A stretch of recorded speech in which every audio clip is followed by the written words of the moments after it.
just over 100 years ago, Canadian soldiers were the most feared troops in World War I. Canadians were the shock troops, the most lethal trench raiders of all the Allied forces. In short, our enemies feared us. Whereas today, our enemies can't stop laughing at us. The current state of the Canadian Armed Forces can, at best, be described as dismal. An attrition crisis, a morale crisis, and another $1 billion cut from the defense budget, all happening at the same time. The state of the Canadian Armed Forces is so bad that the Chief of the Defense Staff, Wayne Eyre, a man who oversaw the implementation of unconstitutional vaccine mandates, has to routinely go on national television and tell the world that Canada literally can't defend herself. I am concerned about our readiness. I am concerned about our ability to respond at scale and at speed required. What are the limitations that you're facing right now with equipment and personnel, meaning for what you're capable of actually doing?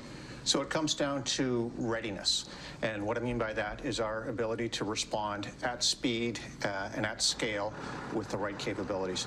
You know, we can still respond pretty fast, but are we big enough for what the requirement is? And as we speak, Warrant Officer James Topp, a man who, as you know, in 2022 marched across Canada from Vancouver to Ottawa over 4,000 kilometers in protest of vaccine mandates, is currently in a court-martial sentencing hearing after pleading guilty to 2 counts of conduct to the prejudice of good order and discipline. The disrespect shown to James Topp, a man who gave hope to hundreds of thousands, if not millions of Canadians during his March for Freedom in 2022 at this military show trial, is a perfect symbol of the sad and pathetic state of the once feared Canadian Armed Forces. We're going to discuss what's going on with James Topp and take a deeper look at the embarrassing state of Canada's armed forces.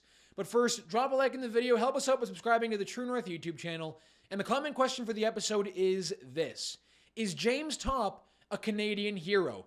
Let me know your answer in the comments, and let's get into it. Quite honestly, it's hard to imagine something more embarrassing for Canada than having Canada's top soldier, the Chief of the Defense Staff, Wayne Eyre, on Remembrance Day, telling the world that he's very, very concerned about Canada's combat readiness. In non-military speak, that just means that there aren't enough troops to defend the country. In fact, the military is trying to fill 10,000 open positions. An internal Canadian Armed Forces briefing from 2022 described the situation as a workforce crisis. The attrition rate in 2021 and 2022 was at 9.3%, up from 6.9% the year before.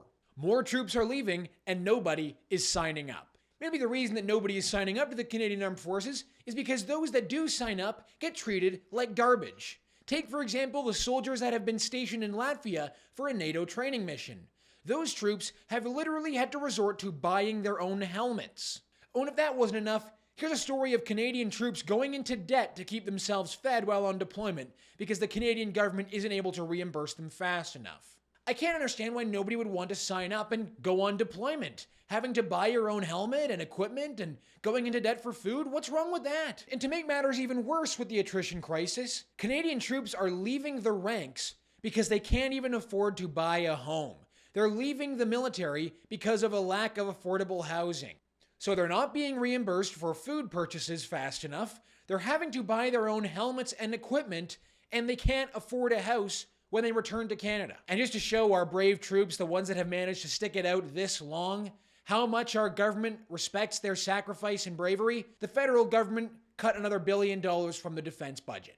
And you know, nothing quite like enforcing an unconstitutional vaccine mandate on the troops in order to strengthen our combat readiness, right, General Eyre? A few months ago, the Military Grievances External Review Committee found that the Canadian Armed Forces vaccine mandate was unconstitutional. A little late, don't you think, seeing as how thousands of troops were forced to leave the Canadian Armed Forces for not taking the jab. In fact, of course, it turns out that General Wayne Eyre was warned specifically that ordering troops to take the vaccine may not constitute a legal order and it could be challenged later on, but he went ahead and did it anyway.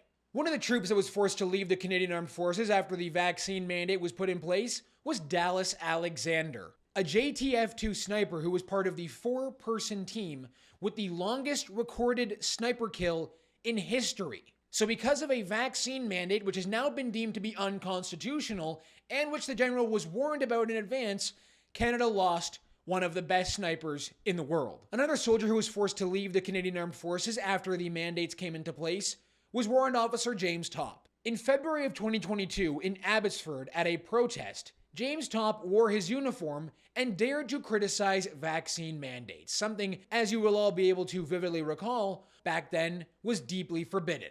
Because of daring to speak out, James Topp was dishonorably discharged from the military. But instead of just sitting around and doing nothing, James Topp took his protest nationwide. He stood up for millions of Canadians who lost their way of life, who were unable to put food on their table, who basically lost their right to do everything they were promised they could as Canadians because they didn't take a vaccine. James Topp marched across Canada, embarked on the March for Freedom, 4,000 kilometers from Vancouver to Ottawa to raise awareness for Canadians who just wanted to live a normal life. Look at these scenes of Topp marching and walking his way through Canada. Thousands of Canadian flag-waving patriots waited for James Topp at the War Memorial in Ottawa as he finished his monumental march.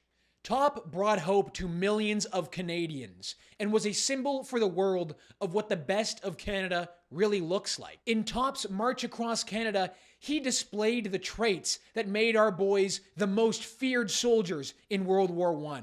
That same courage and conviction that put this country on the map. But how was James Topp treated by the legacy media and the left in this country? He was accused of being a racist. In fact, one journalist even accused him of being a white supremacist. And today, as he is learning his fate for daring to speak out and speak up for the rights of Canadians, he is being labeled as an anti-vaxxer.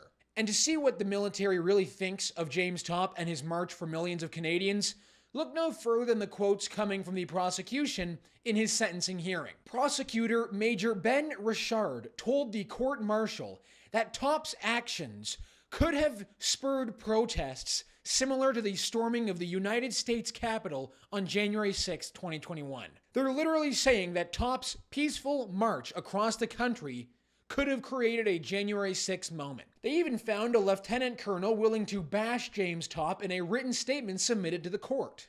According to Lieutenant Colonel Greg Chan, James Topp's protest hurt morale and recruitment into the force.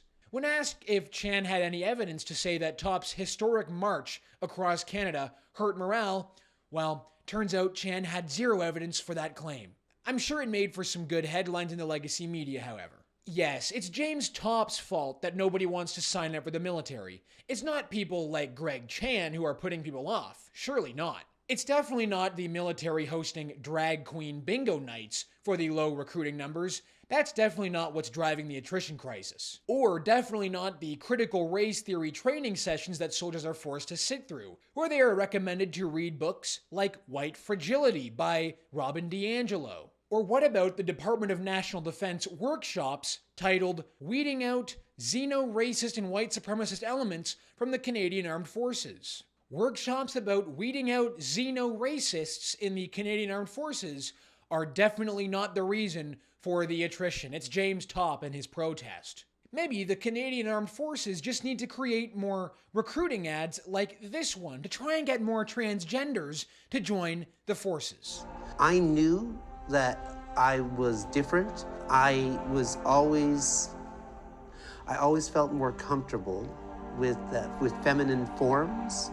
So it's something I worked really hard to suppress. It's something I worked really hard to hide. I didn't let people into what I was wrestling with, but I found ways to express myself in other ways which were safe. Even opening up the ranks to permanent residents, non-Canadian citizens, which is what we're doing right now, by the way. Take that in. Non-citizens of Canada can join the Canadian military. Even doing that hasn't solved the problem. As General Wayne Eyre says, he's still very, very concerned about readiness. What a shocking disgrace all of this really is.